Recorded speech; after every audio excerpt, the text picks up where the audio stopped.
Sebelum melanjutkan, jangan lupa subscribe dulu, terima kasih. Bab 336, Senjata Rahasia Jordan. Jordan secara pribadi membantu Victoria mengenakan anting-anting yang harganya selangit, yang nilainya mencapai puluhan juta. Anting-anting biru dari pasangan itu dikenakan di telinga kiri Victoria yang lembut, sementara anting-anting merah muda dikenakan di telinga kanannya. Anting-anting itu menonjolkan keanggunan dan aura mulianya. Sayang, kamu sangat cantik. Jordan tak kuasa menahan diri untuk memujinya. Ia sudah lama ingin memberikan sepasang anting itu kepada Victoria. Terakhir kali dia meminta Emily untuk memberikannya, Victoria masih kesal dengan Jordan, jadi dia meminta Emily untuk mengembalikannya kepadanya. Victoria juga seorang wanita yang sombong, jadi dia segera mengeluarkan cermin kecil dari tasnya dan memandanginya dengan kagum. Dia memuji dengan kagum, "Ya Tuhan, anting berlian ini cantik sekali." Orang bisa bayangkan betapa tertekannya mengenakan sepasang anting-anting yang bernilai puluhan juta di telinga seseorang. Tetapi Victoria tidak berniat menerimanya. "Sayang, asetmu sekarang sudah dibekukan. Kenapa kamu tidak menyimpan anting-anting itu?" Victoria sangat menyukai hadiah itu, tetapi setelah mempertimbangkan situasi Jordan saat ini, dia pikir akan lebih baik untuk mengembalikannya kepada Jordan, sehingga dia dapat menukarkannya dengan uang jika perlu. Namun, Jordan menggelengkan kepalanya dan berkata, "Ada banyak barang berharga di pesawat, tapi aku tidak mengambil satu pun. Aku hanya mengambil ini karena aku ingin memberikannya kepadamu. Sebaiknya kau simpan saja anting-anting itu. Saat kita sampai di DC, mereka mungkin akan lebih ketat dalam pemeriksaan dan mereka mungkin akan menggeledahku untuk mencari barang-barang berharga. Jadi, jika aku menyimpannya, mungkin akan diambil. Kita tidak menikah secara resmi, jadi kamu tidak terikat padaku secara hukum. Tidak mungkin mereka bisa mengambil tindakan pembatasan apapun terhadapmu." Mendengar hal itu, Victoria mengangguk dan berkata, "Ya, aku pasti akan menyimpannya dengan baik. Sayang, aku akan menafkahimu mulai sekarang. Jika nanti kamu kehabisan uang, kamu bisa meminta padaku. Tidak masalah jika asetmu dibekukan." Jordan tersenyum dan berkata, "Tidak masalah. Haha, sepertinya aku memang ditakdirkan untuk menumpang hidup pada pacarku." Sebelumnya, Jordan berpura-pura miskin beberapa kali dan menumpang hidup pada Hailey dan Victoria, tetapi dia tidak menyangka hal itu benar-benar terjadi kali ini. Namun, Yordania tidak membiarkan masalah ini berlarut-larut. Dia sudah merencanakan semuanya.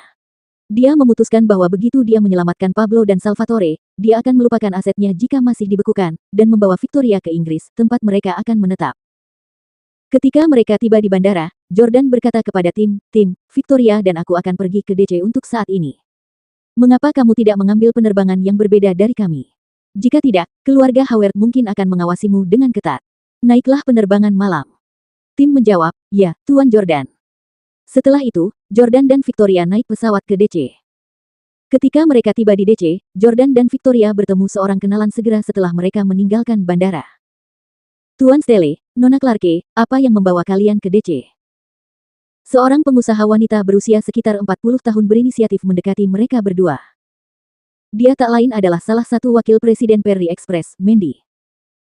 Mandy telah mengenal Victoria selama bertahun-tahun dan Victoria mempromosikannya setelah Victoria menjadi presiden perusahaan. "Nona Hill." "Mandy, kebetulan sekali. Kamu mau keluar?" tanya Victoria. Mandy berkata, "Ya, saya akan pergi ke New York City untuk sebuah rapat. Keadaan di sana kacau balau. Tuan Stelle, Nona Clarke, mengapa kalian tidak ikut dengan saya juga?" Jordan tahu bahwa fakta bahwa dirinya sedang diselidiki dan asetnya telah dibekukan telah tersebar di kalangan masyarakat dan memengaruhi harga saham Perry Express. Jordan berkata, "Kami tidak bisa pergi untuk sementara waktu. Kami harus pergi ke DC untuk mengurus beberapa hal."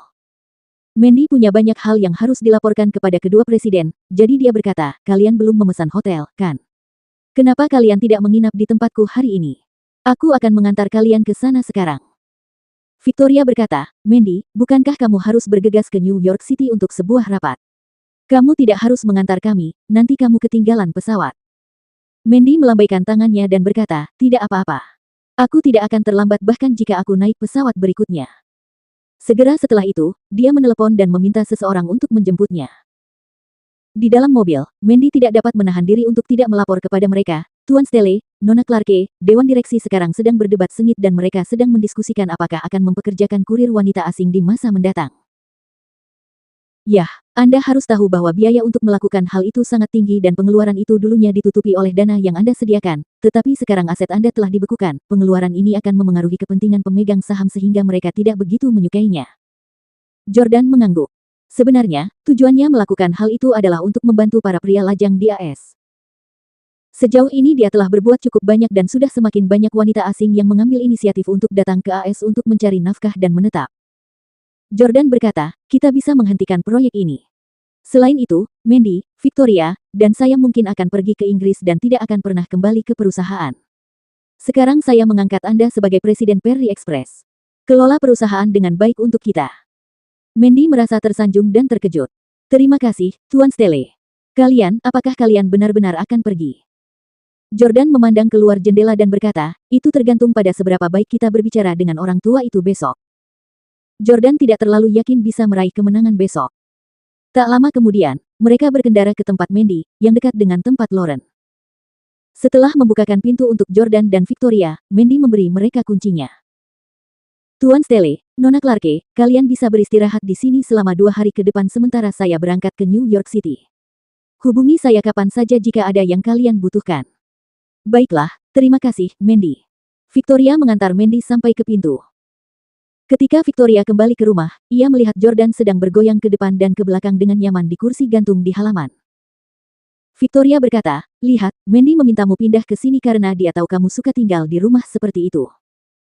Jordan bertanya dengan bingung, kapan aku pernah mengatakan bahwa aku menikmati tinggal di tempat seperti itu? Victoria berpura-pura cemburu dan berkata, bukankah kamu tinggal di rumah seperti ini selama seminggu terakhir kali kamu datang ke DC? Kamu bahkan pindah dengan seorang wanita yang secantik peri. Kamu pasti bersenang-senang minggu itu, ya? Jordan buru-buru turun dari kursi gantung, memeluk Victoria dan membujuknya, sayang, kamu masih tidak percaya padaku. Dia dan aku tidur terpisah. Aku tidak punya perasaan romantis padanya. Victoria berkata, kamu mungkin tidak punya perasaan romantis padanya, tapi dia punya perasaan padamu. Tahukah kamu bahwa Lauren Howard sangat mencintaimu? Tentu saja Jordan tahu tentang itu karena dia telah mendengar percakapan antara Victoria dan Lauren hari itu. Namun, Jordan berpura-pura tidak tahu dan berkata, bagaimana mungkin? Dia wanita tercantik di DC yang bisa mendapatkan pria manapun yang dia inginkan. Aku hanya seorang pang yang pernah memanfaatkannya sebelumnya. Bagaimana mungkin dia menyukaiku?